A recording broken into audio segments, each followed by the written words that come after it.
As you all know, we have been getting an awful lot of requests to review the Hornet 160R on power drift, and for good reason. It has helped Honda claw its way back in the 150cc segment after many years, and a lot of that has to do with the fact that this is the best looking 150cc naked that Honda has come up with in a long time. The tank is muscular and chiseled, the exhaust is compact and sporty.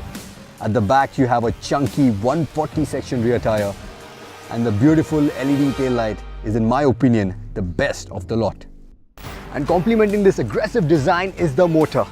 Now this pumps out the best in class torque and the second highest power figures after the AS150, and this despite this motor adhering to the BS4 norms.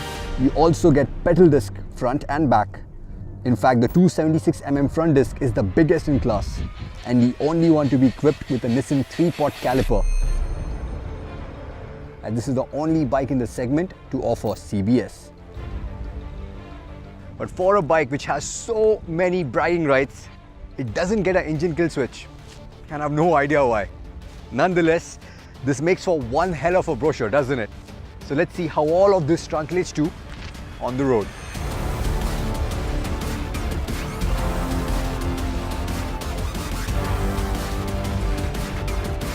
The Hornet really puts Honda's refinement quotient to the test.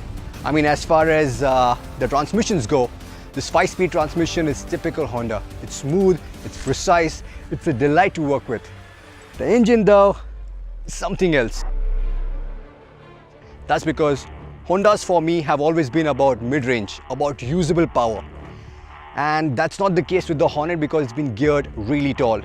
So even though it makes the best in class torque, it doesn't have the mid-range, the oomph of, let's say, the Gixxer. It really comes into its own only after 7,000 RPM. And at that point, it also gets quite loud and uncharacteristically vibey. I mean, the vibes are still less than the Gixxer at full whack, but you can't compare the refinement to, let's say, the FZS. But in terms of character, the brakes live up to the numbers that they crunch. The big disc and the Nissan caliper lend possibly the strongest bite in class. But I'm not too fond of the CBS system because it robs you of your feedback and is also rather intrusive. Another thing which really took me by surprise was just how stiffly sprung the suspension is on the Hornet. I mean, it can make for a rather jarring ride on bad roads, but then again, show the Hornet a set of twisties and you'll have a wide grin on your face.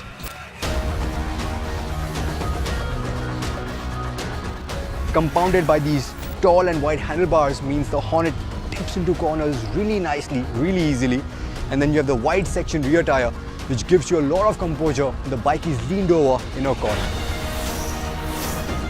I mean, sure, it doesn't have the front end feel of the Gixxer nor the sporty ergonomics, but if you put the stickier MRFs from the Gixxer onto this bike, I have a feeling that this will be even more fun in corners. So which bike should you go for?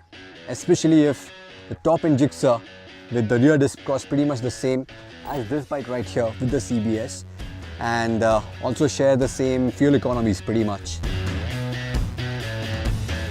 This one definitely looks better, looks bigger, looks brawnier. And if you ask me, I think I'll still go ahead with the Gixxer because I still feel it's the most engaging bike in this segment. I love how it's raw, how it puts its power down, and especially the way it handles. The Hornet is not really very far behind in terms of performance. It in fact has stronger brakes, and if you find a long enough stretch of road, I'm pretty sure it'll clock a higher top speed.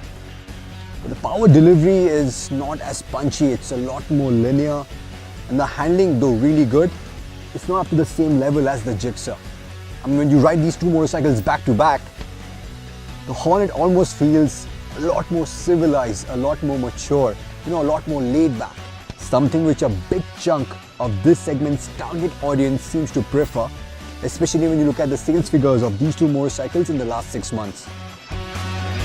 So I guess ultimately the choice is yours. How you like your martini, shaken or stirred.